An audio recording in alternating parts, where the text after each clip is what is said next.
The broadcast is now starting. All attendees are in listen-only mode.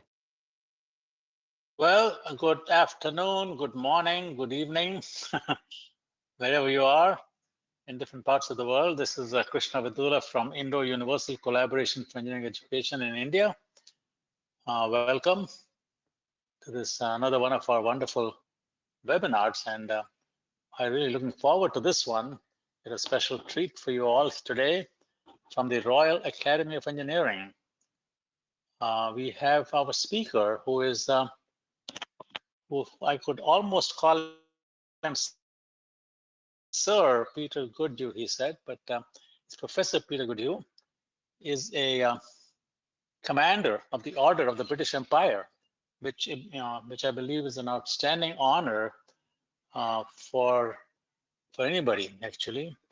And he's a fellow of the Royal Academy of Engineering. His training is in electron microscopy, and he's published extensively on metallic and semiconducting materials, and has authored or co-authored several widely used books on transmission and scanning electron microscopy. He was the leader of the UK Super STEM, STEM standing for Science, Technology, Engineering, Math, Super STEM project at the STFC Daresbury Laboratory for 10 years. He has been the Dean of Engineering and Pro Vice Chancellor at University of Liverpool. He's a trustee and fellow of the Royal Academy of Engineering in the UK, an honorary professor at NMITE, a new institution dedicated to innovative teaching of engineering. So amazing background, amazing work that he's doing. During his career at the Universities of Surrey and Liverpool, he established the MATTER, M-A-T-T-E-R, Careers Education, one of the subject centers for higher education academies. So with that introduction, it's my pleasure really to hand this over to Professor Goodhew to talk about engineering a safer world, an extremely appropriate topic for today. So over to you, Professor Goodhew. Thank you very much, Krishna. Let's just check that I've got my microphone on and you can hear me. Yes, we can. Very good. So welcome everyone, and thank you to Krishna and the other members for asking me to do this. It's a great pleasure to be with you, well, for me this afternoon, but whatever time it is in your part of the world.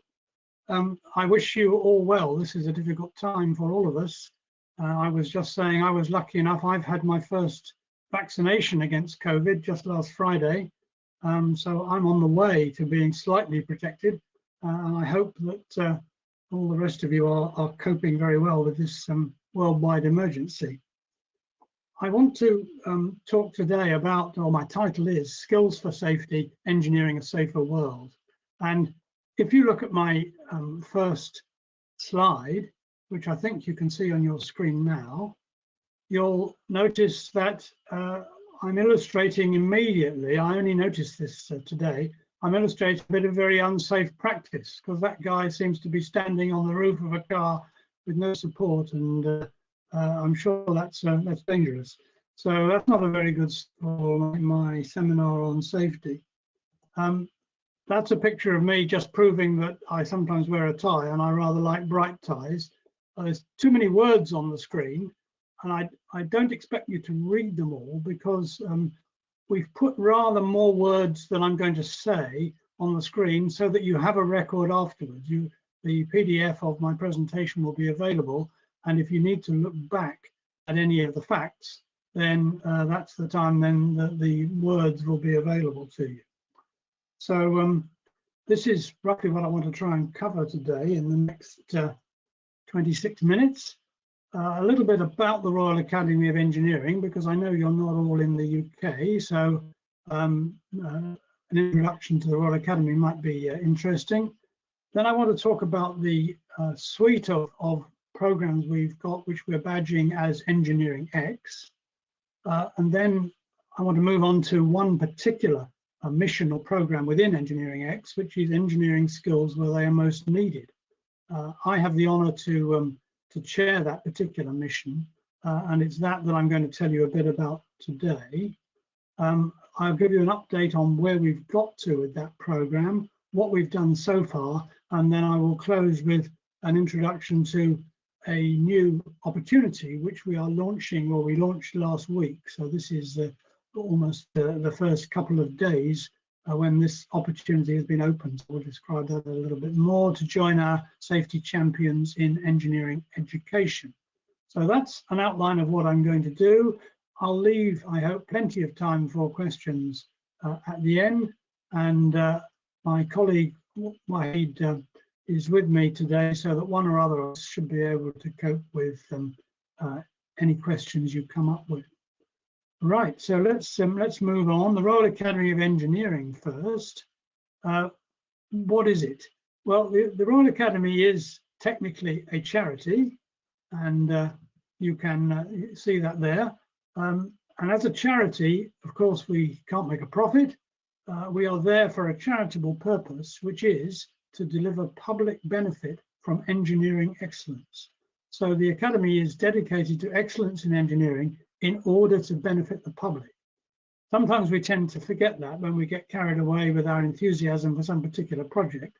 But the bottom line is we're doing things to benefit the public. At the same time, we're a national academy, and in the UK at least, we are increasingly turned to by government when it needs advice on engineering and technology. So we are able to give independent expert advice to government, certainly in the UK, but very often beyond as well. And we can do that because we are also a fellowship, and we bring together a very strong community of leading people in engineering. We are limited in numbers. There are only about 1,600 of us. I'm really honoured to be one of those fellows. But what it means is that it's a very, very high level club of experts, if you like. And we do have expertise on an awful lot of things. One of the problems that brings with it, which is an interesting one, is that we want to be very broad in our coverage of what is engineering, but it's quite hard to keep up because lots of things that we now call engineering weren't called engineering 20 years ago.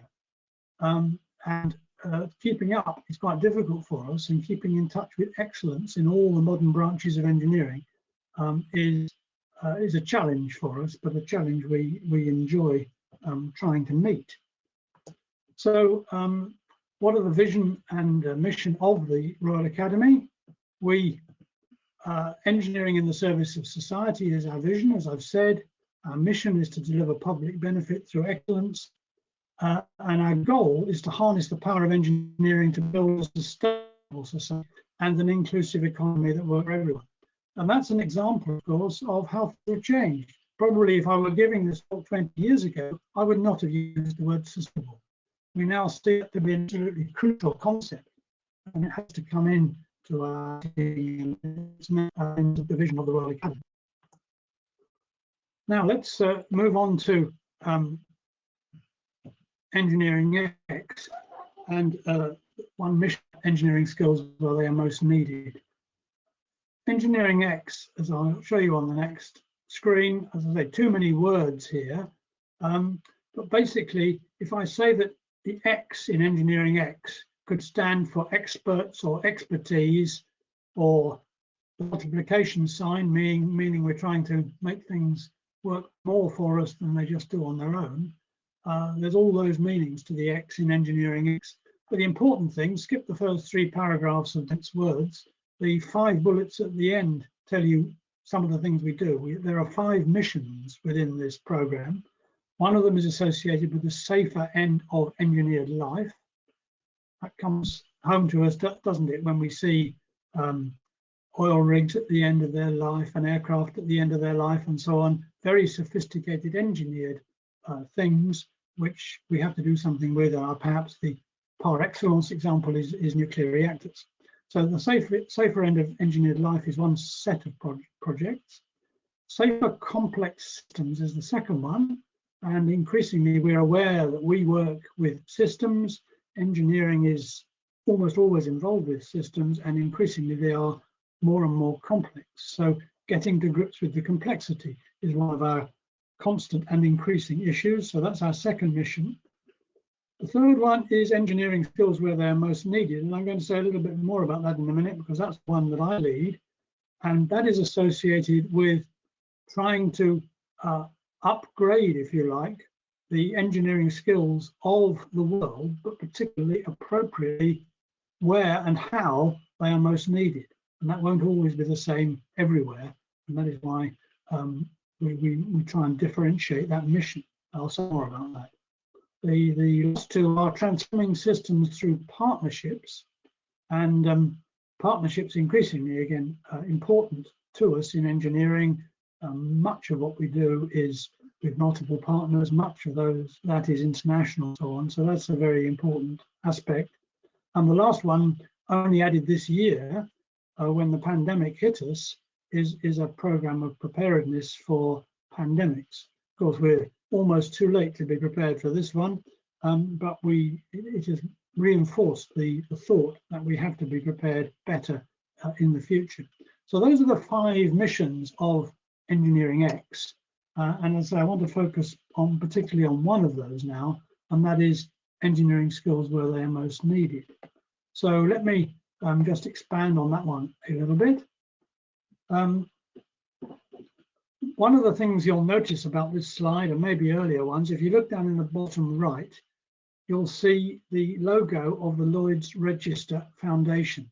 Now, the Lloyds Register Foundation, based in London, is a foundation. It's a charitable foundation, but it's spun out of the Lloyds Register of Shipping. So its original interest was in shipping, but it's expanded greatly, and its interest now is in making all sorts of things safer. Engineering is a large part of that. Lloyds Register is a co-supporter of 3 of the Engineering X missions, including this one, engineering skills where they are most needed. So if I can put it very, very crudely, the money that we are able to disperse from this program comes largely from the Lloyds Register Foundation, to whom I'm very grateful. And my colleague Tim Slingsby from the Lloyds Register has helped me put together this presentation. His concern and the Lloyd's concern, and it ought to be our concern, is about safety. And Tim likes to say, and I'm sure he's right, he has the evidence to back it up, that 1,000 people die from occupational accidents every day. So somewhere in the world, 1,000 people a day are dying because their occupational procedures and security is not good enough.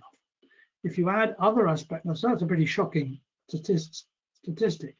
If you add the safety aspects of using the artifacts that we engineers produce, using the bridges we build, or the aircraft we build, or the cars we build, or the computers we build, then you would add the potential unsafe impact would magnify greatly. And yet, although that's hugely important to engineering, we don't tend to pay very much attention to it in the conventional education of a professional engineer. You can find the word and approaches to safety in many syllabi and curricula of engineering education around the world, but it's not very strongly emphasized. And this was brought home to me just this week. I've been doing a survey for another purpose of the curricula of UK universities teaching general engineering. And in a survey, a detailed survey of 8 universities, I searched all the curricula, all the syllabi of all their modules for 4-year programs. So what's that, 32 years worth of study. And I found the word safety 6 times. I think that's pretty shocking. So that means 6 times among 8 universities, there were 2 universities out there that never used the word safety in any description of the material they cover. So that's where we are at the moment. And it just reinforces my view that what we're doing is very, very important and that change is needed. So what have we done under the engineering skills where they're most needed mission? In the next couple of slides, I want to tell you what we've done. We have tried to find evidence, quite difficult actually, and to get an insight into where we are in the world right now. we have tried to disperse some money in as useful and impactful way as we can via grants and a fellowship I'm going to tell you about. And we are trying to build a community in which people can support each other in making engineering safer, both for the people who do it and for the people who use our product. So that's really what we're about. Sounds awfully ambitious, and we're not going to achieve radical change throughout the whole world, but we certainly are going to try and point things in the right direction. So if I move on to a little bit more detail, what we did, we've been going for nearly 2 years now. And what we've done, we first called out for ideas. So we actually went out to 143 people in nearly 30 countries, very widely around the world. We asked them what were the engineering challenges that they faced in their environment. And we got an amazingly strong unanimity in what their problems were. A lot of things were raised, and some of them are on this slide here. I won't read through them all. But the top scoring item was our engineering education is not fit for 2021 purpose. We don't teach our engineers in a way that is appropriate for what they're going to need to do when they graduate in 2025 or 2024.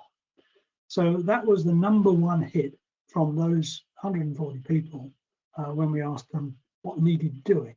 So that's a bit of background. So then we commissioned our second thing. We commissioned a global engineering capability review.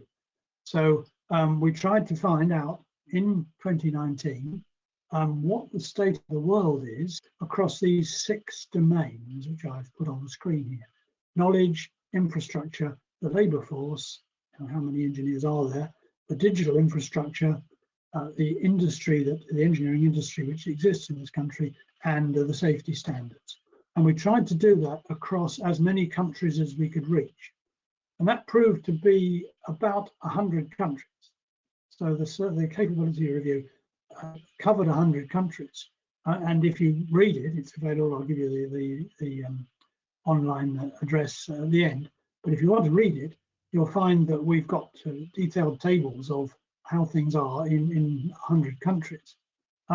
Although, of course, we are troubled at places where we can't find the data or we can't find comparable data. So we recognise that a review like this can't be perfect, but we've done our best.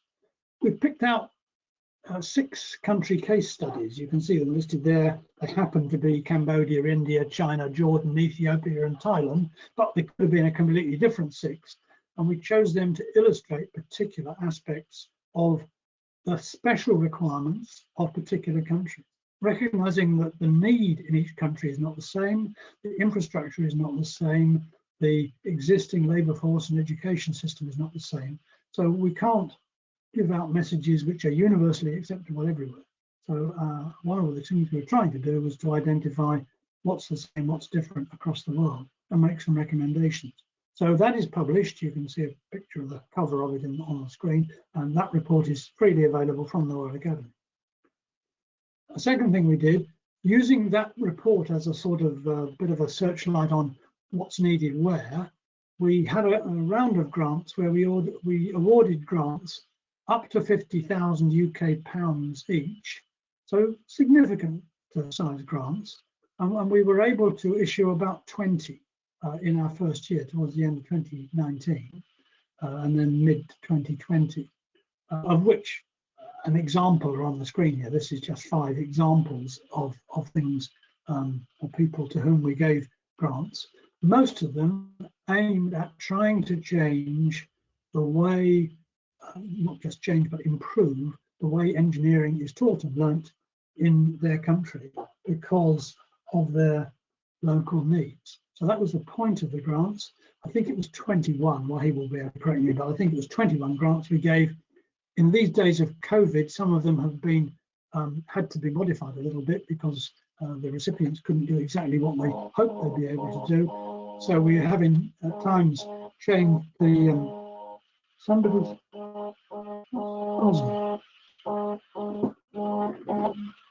Sorry, something is buzzing at me. Right, got it. My fault. Apologies for that. It was my Fitbit vibrating.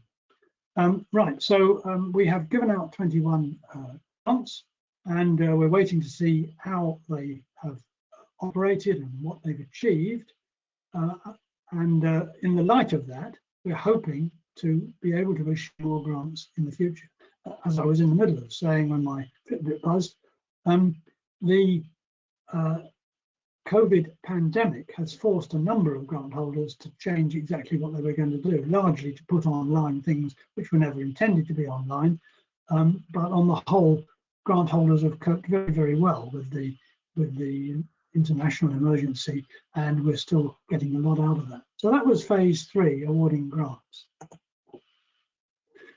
Phase 4, we've tried to start building a community and getting some engagement.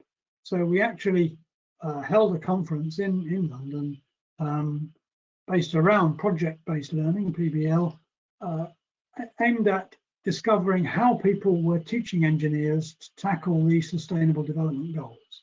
And that was in March. That was the last time I was in London, I think. I'm living in the north of England. I haven't been to London since this meeting in March. So for almost a year, I haven't been out of my town. So we had this conference, and we brought together industry, employers, educators, and policymakers to see how we can tackle some of the SDGs through engineering education. That was a very, very stimulating couple of days. Had 120 people there, and I think that had a large measure of interest and success in the sense of beginning to build a community. You're not going to take away a huge number of messages from a 2-day conference, but you are going to take away a set of friends and colleagues with whom you can network into the future. And that's a large principle behind what we're trying to do next. So that was our next activity. Now let me move on to the thing that we just launched last week, which we are calling Safety Champions in Engineering Education, and SCEE for short. This is our latest initiative. What we want to do is to help people who either are already or are about to be influential in the engineering education system of their country to lead and encourage change to the education system for our engineers so that it does become more appropriate for 2021 and onwards. So that's what we're trying to do, bring people together to help them learn from each other and change their systems from within in ways which are appropriate, obviously, to their environment, not us telling them what they need to do. So we're going to do that. Our objectives are threefold. We're getting too many words on this slide, I'm sorry, but basically what I've just said, we're going to facilitate peer-to-peer learning, create an international network of safety champions, and support novel approaches to engineering pedagogy. In other words, how we teach engineering, which put safety a bit higher up the menu, higher up the list, but also improve the learning of education in other ways as well. One of the things we learned from our early survey was that while engineers are educated or trained perfectly respectably in many countries, very often there is, in the judgment of the people telling us this, there is regrettably little contact with engineering as she is practiced. So the gap between the classroom and the workplace, the place where engineering is deployed, was seen as being an issue. I know as an educator in the UK how actually quite challenging it is to bring industry, employers and education close together such that they genuinely support each other, more than just having one meeting a year and making a lot of wise resolutions which never get executed. We really want to bring people more closely together than that and affect real change. So that's what we're trying to do. We use the word champions because we want to bring together people who will do exactly what it says. We'll champion change, and not very junior people who may find themselves powerless to do this, not very senior people, the vice chancellors of the universities who might wish it happened but are not themselves going to execute it, but people in the middle ground who can champion a change and then see it through with some reasonable chance of seeing it through. So that's what we're trying to do in engineering education. What we're going to do, and we've started this, we see this program as having 4 phases. We've done phase 0.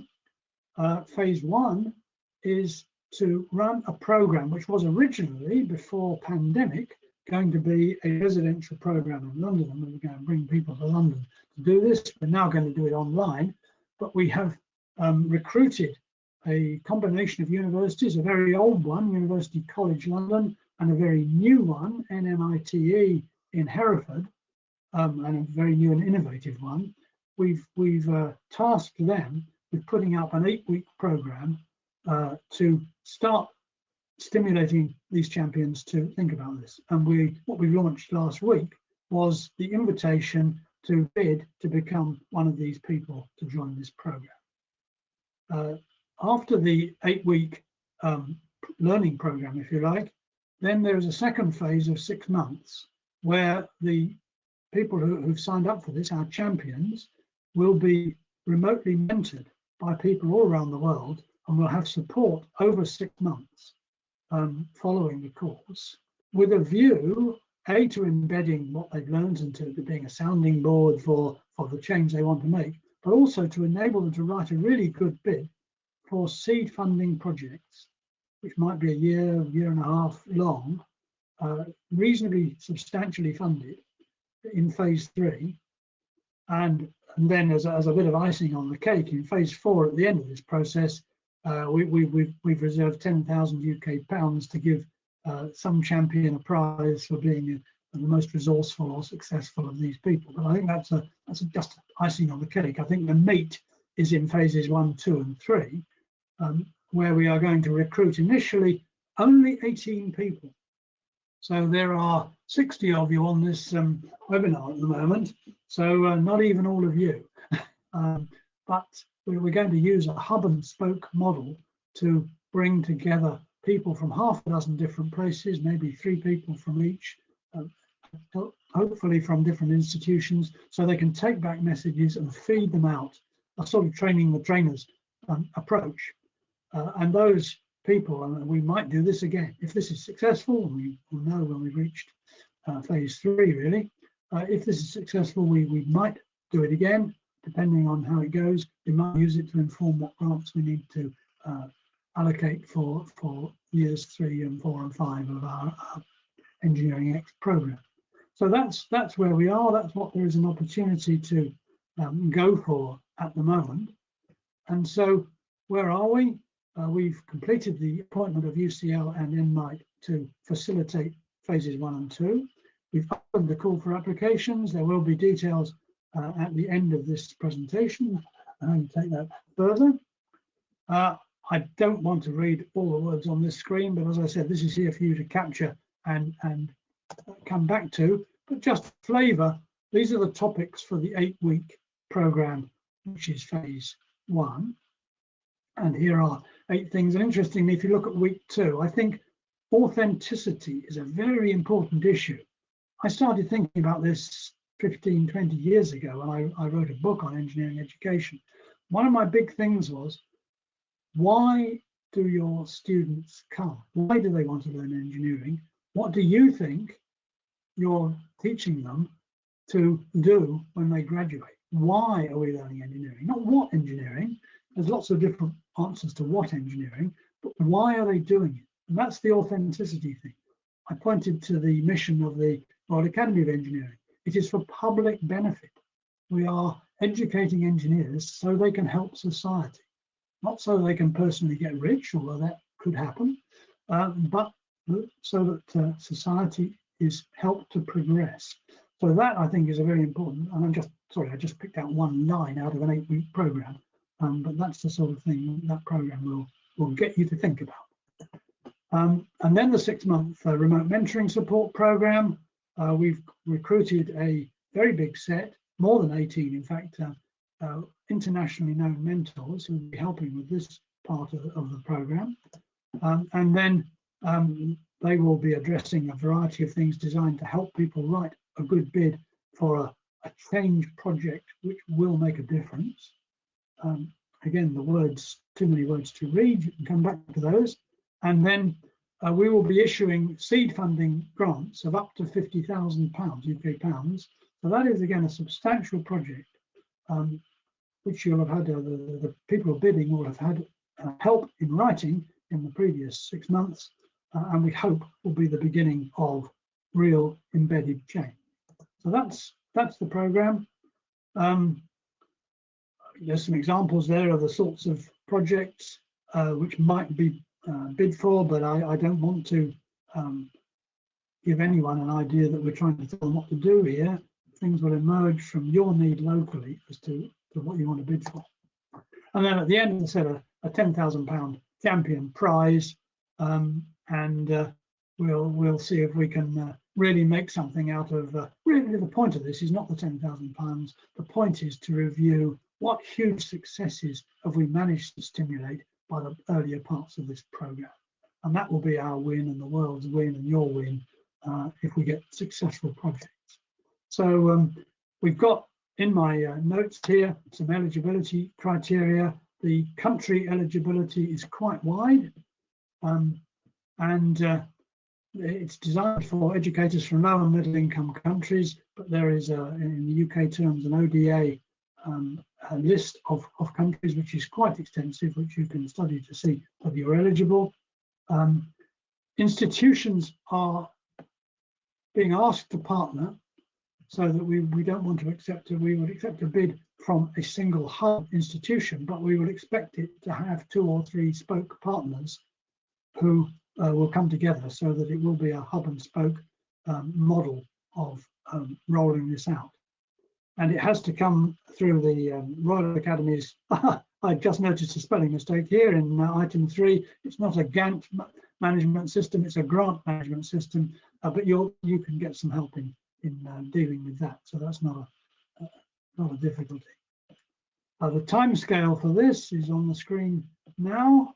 And so bids are open now with a deadline on the 1st of March. So a month to do that. We'll be shortlisting and interviewing very soon after that. We won't sit on it for very long. We will contact successful applicants, and the 8-week program we hope will start in mid-April. That means the 6-month mentoring program will be the end half of the year, the second half of this year, and then the bids for future funding projects will be coming in around December, January 2022. So that is the reasonably rapid timeline for this set of projects. So that's where we are. That's what we're doing at the moment, and that just repeats it. I think this is pretty well the last slide, and I'm not doing too badly. 14:33. So I think I've stuck to my 30 minutes, Chairman.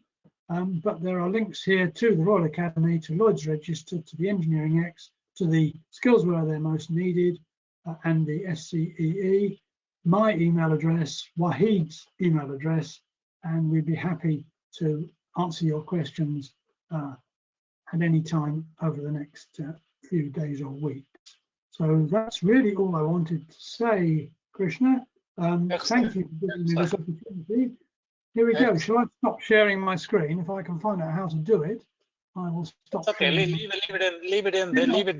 Leave it there. People might want to copy down your email ID and other things, so just leave it there. Not a problem. We can start looking at comments and questions. Let's see. We have one question has come in, a few more. Just encourage everybody to text, please. Anybody with questions, please send a text message.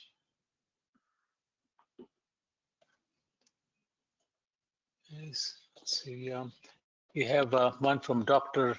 George Martin Hoberg. Says his comment is safe design is often connotated with conservative design. Yeah. Isn't that in contradiction to innovative engineers? Yes, you're really addressing that. That is a very difficult question. You're addressing the issue of risk, really, because as you rightly say, if we innovate, if we do something that hasn't been done before, then we are implicitly or explicitly taking a risk. And I think the approach to that has to be that risks are manageable as long as you do your best to recognize them. And I think that is the issue, and we should be teaching that sort of approach to our graduates in the hope that they will recognize risks, recognize that there are ways of mitigating them, and not be inhibited from innovating. But that's always going to be a tension, isn't it? I know no way around the fundamental tension of new things are riskier than old things. Okay, the next question is from Joan Cordinaire. Says, I teach process safety in a UK university and have 30 years industry experience and FR engineering, fellow of the Royal Academy of Engineering. Wow, another colleague of yours. Yes. Joan Cordinaire. I would like to get involved, such as reading applications last year. I've read applications last year for some safety grants and see the huge need. Please send me a PPT of this presentation. And yeah, okay, that's another comment, separate comment. But go ahead, the one that Joan talked about. Well, thank you very much, John. We will certainly get back to you on that one. So thank you for the offer, and I'm delighted that safety has been featuring in some of our universities more than I had feared. Question, another follow-up question from George Martin Hoberg, the one talked about risk. Yep. What about unknowns, epistemic risk? Unknown unknowns are a real problem, aren't they? Because we don't know them. Yes, there will be always such things, and I think one of the things which is both a stimulus and a problem is the current rate of change. I'm old enough to remember a book by Alvin Toffler called Future Shock. I remember that one. Yeah, but in the 70s or the 80s, it was a long time ago. But Toffler's thesis was the problem is things are changing so quickly we can't keep up with them. And I think the questioner here has hit that on the head. Because we're under pressure to change things rapidly, because technically we think we can, and society's expectations are accelerating.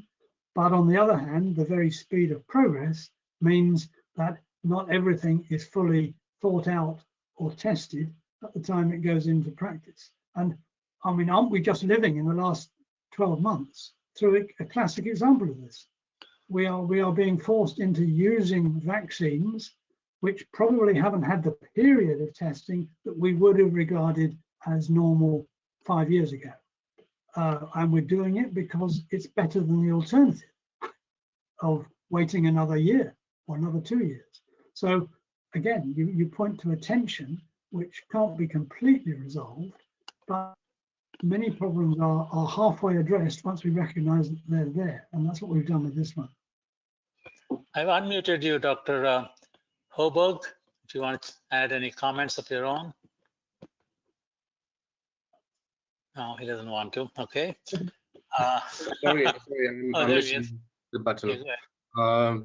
Yes, I think particularly in applied science, there should be work on methodology of how to assess the consequences of innovations. What has been done by Lloyd's Register Foundation or by your own environment? Sorry, was that a question?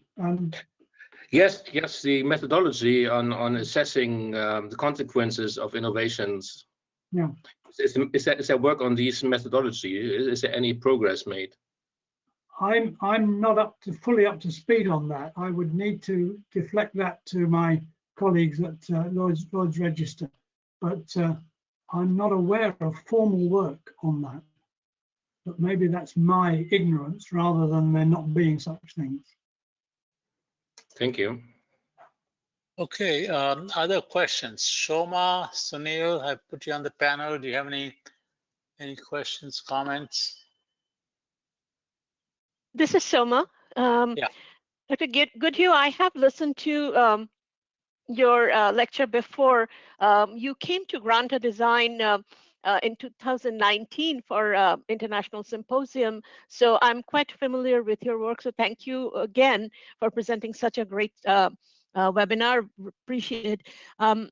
I didn't have a question as such, but after listening to you, I wanted to know that what you are doing is trailblazing, but how do you think the world will be agreeing to it and will be able to answer some of the challenges that they are facing in their countries? And when I say world, not just US, but other countries in the world, how they can take it.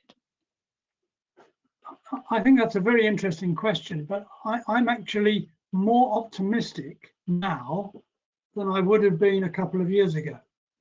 And I think there are two reasons for that. The first reason is that when we asked our 143 correspondents in 29 countries what they thought the problem was, they identified the quality of engineering education, not the quantity of engineering, but the quality, and by which they meant the match between what our current graduate engineers learn and what they really need to operate most effectively in the world. So I think I see out there, and I see my colleagues around this country, a willingness to change, a recognition that change is needed. So that's the first recognition for change. Now the second thing is that if there is a silver lining to the pandemic, it is that suddenly every university in the world is reconsidering the way it educates students. Exactly. And that has opened again a willingness to change. Now, I wouldn't have wanted to call a worldwide pandemic in order to achieve that. No, yeah, I understand. But one of the spin-offs is that institutions all around us are saying, how do we do this? How do we go online? How do we change? How do we change? Yeah. Just 2 years ago, they would have been saying, well, I don't want to change. It's too much trouble. And why should I bother? So that is a hugely positive thing, which I've detected now all around me. And this webinar is just one tiny instance of it. Yeah, that is encouraging. There is now a willingness to address the question, should we do things differently? Now, as part of that, obviously the hot question right now is, can we deliver something online? But behind that come all sorts of lesser questions about how do we generate meaningful experience for engineering undergraduates when they are not always able to come into the lab or the factory or whatever. That's a very good question, and there are the beginnings of answers to it. But they weren't being considered 2 years ago, not serious. Right. Yeah. So thank you so much. I will end here because I think others have questions, but if I have a little bit time, I'll say at the very end. Right. Okay. Another question from Niranjane Ratnanaike. In the accreditation process for engineering degrees, they do consider safety in the learning environment. So how about proposing an enhancement to these criteria along these lines? Yeah, that's a good and not an unexpected question.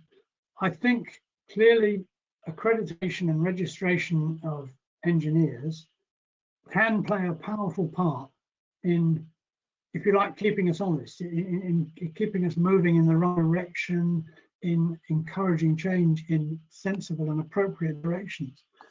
But I have some worries about it. So on the whole, it has the potential to do huge good. On the other hand, it also has the potential to slow down change and to inhibit change. And often those processes inhibit good change unintentionally, largely because the population in our universities around the world can use accreditation type processes as a conservative handbrake, if you like, on change. And they spuriously often say, we can't change because our professional body won't let us. That is often not true, but it is often perceived to be true. So I worry that accreditation processes are something seen in a conservative way with a little c, inhibiting change. And the other thing about them is that they themselves are probably slow to respond to new dangers. And let's just instance cyber security. That also is an aspect of safety, and we should certainly make our graduates aware of it. It's very hard for current accreditation processes to keep up with where a really good, well-trained graduate engineer might need to be on a topic like that. They're running on behind, changing things afterwards. So those are my worries. So yes, let's have strong accreditation, but let's not just say we'll leave it to them and we'll only do what they say. That's too slow. Okay, thank you. I'm going to ask make a comment and a question for my own for me. Just a minute. But any other questions, please come in. I found it fascinating, Professor Goodhew, when you said in one of your slides that the definition of engineering education is provided actually to benefit society. I thought that was a really insightful reason for having engineering education. That's just a comment. You might want to comment on that too. But the actual question I had was one of your slides had a bunch of people sitting around a table as part of a conference on how engineering education can benefit sustainable development goals. And you mentioned that about 121 people participated and came out with some really interesting results. Is there a place where we can get access to what they came up with? Yes, there is. I can't give you the actual detail, what he possibly can, but there is a report from that meeting, which we can certainly point you to, and we can put in the in the PDF afterwards. It was very interesting. I think the Sustainable Development Goals have actually had quite a big impact. It seems a bit of pie in the sky in a way, but actually people do talk about them. I've got a friend who did a PhD with me, who is a teacher in a college, and she now is a SDG ambassador. So I rather like those things. So people are being encouraged to, at a local level, to see the extent to which they can address the Sustainable Development Goals. I find that very encouraging, very encouraging. Mm-hmm. Okay, quick comment from Sylvie Bertel. In the applications that you talked about, are you looking for institutions or individuals? Well, as we all know, individuals write things, but I am looking to, in this particular SCEE, our preferred model is one single hub institution talking and connecting the 2 or 3 others, but led by an individual who will be a sort of middle, in a middle career position in that central institution. So all the 4 people, the person running the hub and the 3 people in the spokes, I would expect to be people who are our next generation of heads of engineering departments and so on. People who want to make a difference, might not be there yet, but are that sort of person. But they will be individuals, but we won't be looking, I think, at multiple applications from a single institution. So the institution probably wants just to put one bid forward. Is that clear enough? Okay, great. I can give you another shot, Shoma, to a few more minutes, and then Hans would like to make the closing remarks. So back to you, Shoma. Yes, mine is not really a question or anything. Just to let you know, one of my friends said, and I think it's very interesting, he said after 3 months or 4 months after the pandemic started, he said that what we couldn't do in 10 years, we were able to do in 2 months. Yes. And he's, working with online education, so he was very happy. I just wanted to share this with you and others.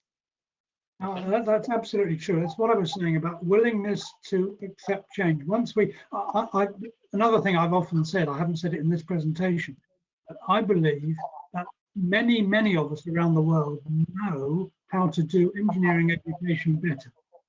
So my question is, why don't we know? We don't need any more research.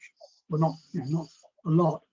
We know what's wrong. We know what we could do about it. But on the whole, we sit on our hands and we don't do anything. Yeah.